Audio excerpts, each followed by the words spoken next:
and welcome to the Health Essentials Podcast. I'm John Horton, your stressed out host. Yeah, that's right, stressed out. Lately, life's been a little beyond fitting snugly in a 24-hour day. That's just a reality sometimes when you have 2 kids, 3 grandkids, a needy dog, house projects, and a Jeep with a check engine light that just will not turn off. So what am I going to do?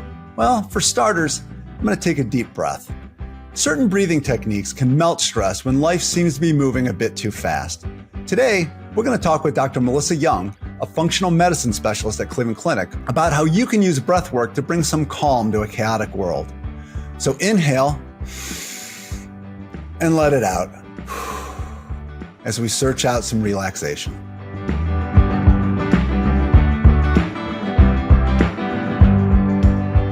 Dr. Young, thanks so much for joining us here today.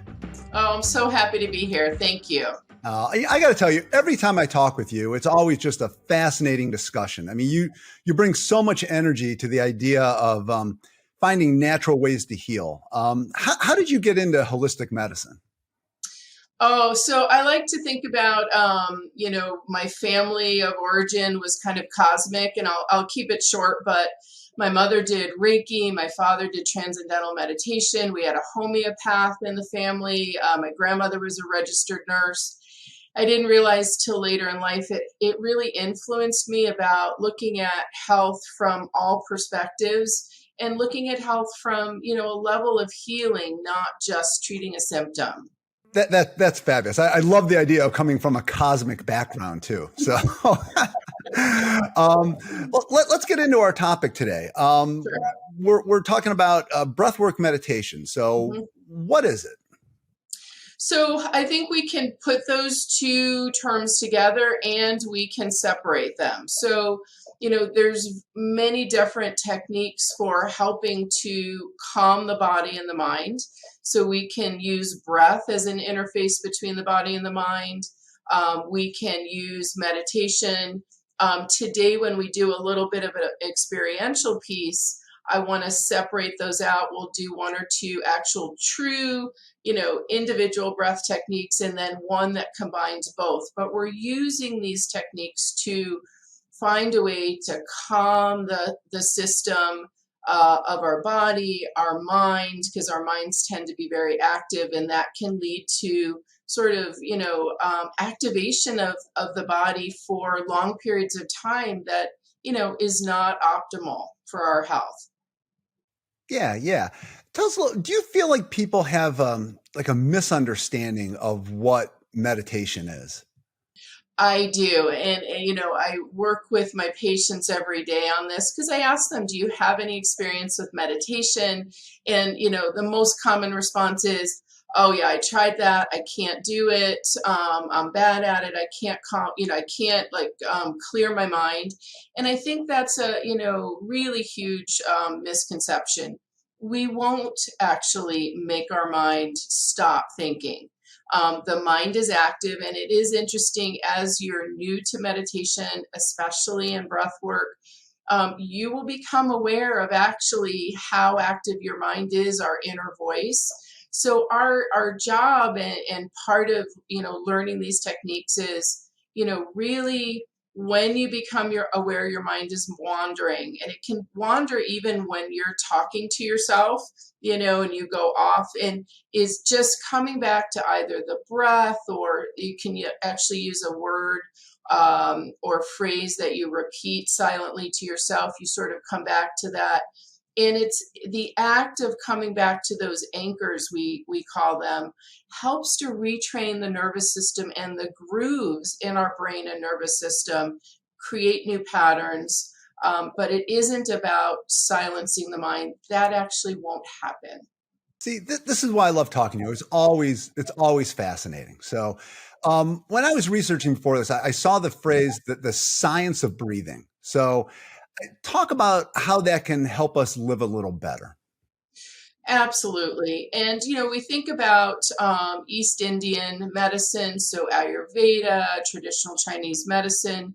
This goes back thousands of years, and most of these traditions actually have, breath techniques that they've been using to calm the body and the mind.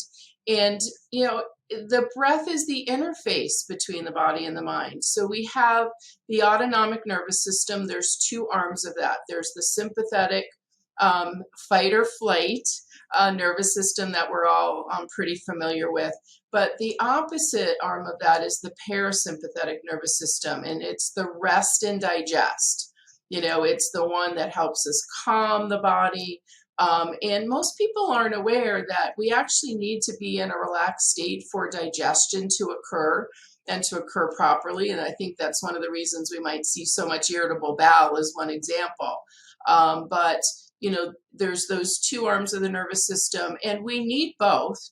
Don't get me wrong. We need sympathetic nervous system to be aware of, danger in our environment. But, in today's society, we're in fight or flight, more often than not. And that's leading to a lot of disease, both dis-ease in the body, but disease, processes. It's leading to, hypertension and chronic fatigue, digestive issues. We see increase in blood pressure, heart rate. We see, people have insomnia. So it's why these sorts of techniques are so important to, incorporate into everyday life to calm that, sensations of stress. Because if we're running from the saber-toothed tiger 24/7, that's not a healthy thing. It should be, quick, like the zebra running away from the tiger, and then you shake it off and you go back to a relaxed state. That's a fabulous way to explain it. And I assume too that once you kind of relieve some of that stress, that there are other benefits that you get, such as joy and things like that it just opens you up for. Absolutely. So it helps us with focus and energy, so that we have a better quality of life, and there's space for joy and space for fun. If we're constantly in a state of stress and tension, it's very hard to find those important qualities in life.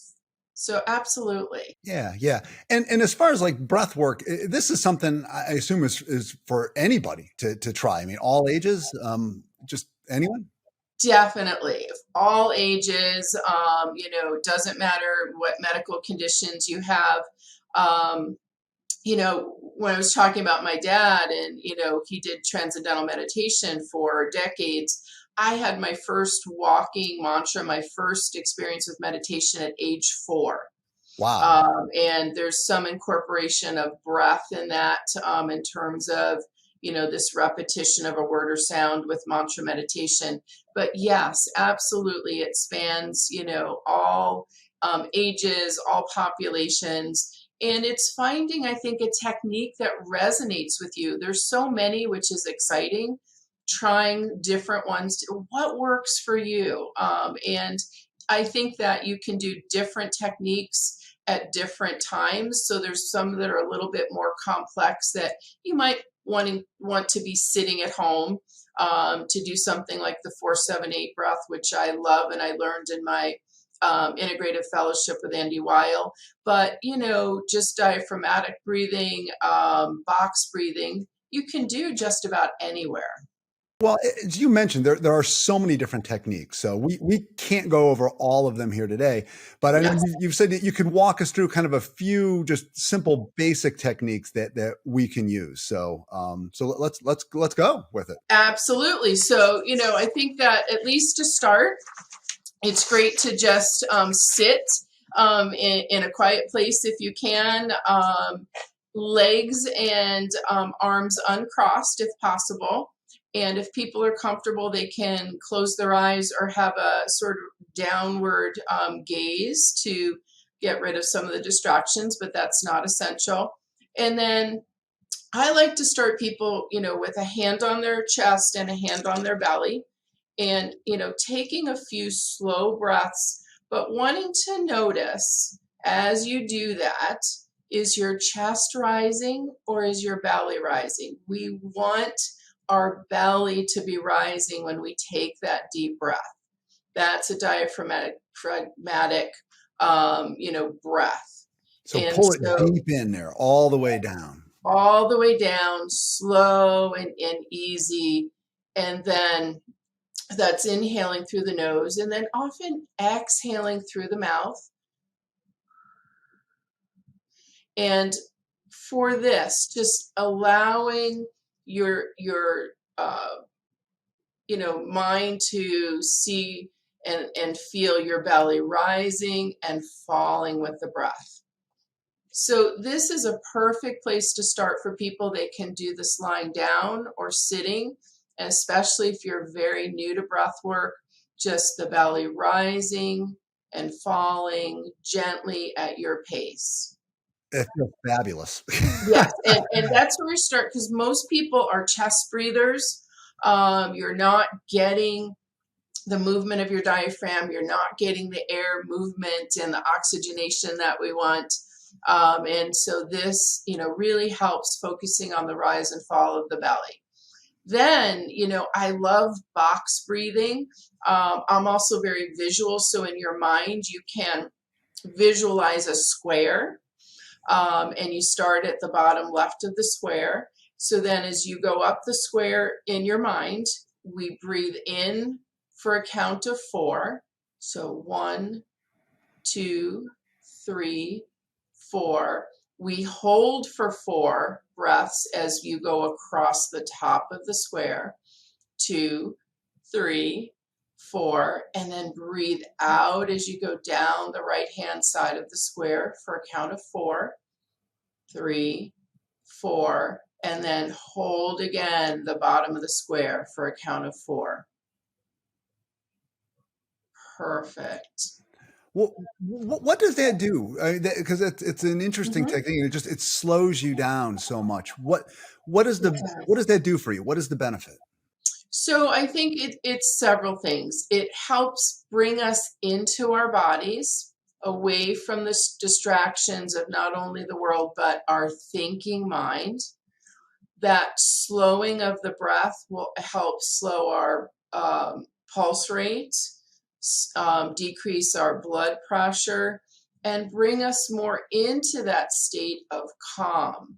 So, that it's, one of those things, whether we're doing the belly breathing and focusing on the sensation of the breath in and out of the belly, or we focus on that, sort of square breathing.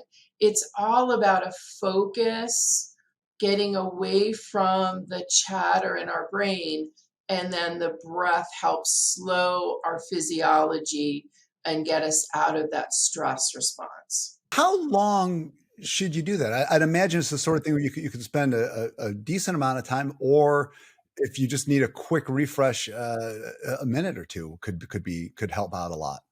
Both of those are incredibly powerful. So if you're in a stressful meeting, no one needs to know you're doing a little bit of slow breathing, and you could just do, a minute of that, or 2 or 3 rounds of what we did together. And even that, and I do this all the time, calms you, allows you to focus better. But I think it should become a part of our everyday practice, and we can do it for 5 or 10 minutes. I think the yogis are doing it 15 or 20 minutes a day. It's good to start slowly. In the beginning, if you're not used to this type of breathing and all the wonderful oxygenation, I think that we're improving, you can feel a little dizzy, a little lightheaded. So if that happens, you just stop. 3 or 4 rounds is great. But over time, the more you practice, on a regular basis, you're retraining your nervous system, and it actually goes into that relaxation response much more easily, much more quickly. Fabulous. Dr. Young, I have to tell you, every time we talk, I always leave our conversations and I feel just so much better. Oh, well, thank you. And I think the joy of this too is it doesn't cost anything. It's available to you 24/7, and you can access it at any time. I think that sums it up perfectly. So thank you so much for joining us today, and can't wait to have you back. Thank you so much. As we all know, stress can be a regular visitor in our lives. The key, though, is finding ways to get through it. So take a deep breath and start the process. Till next time, be well.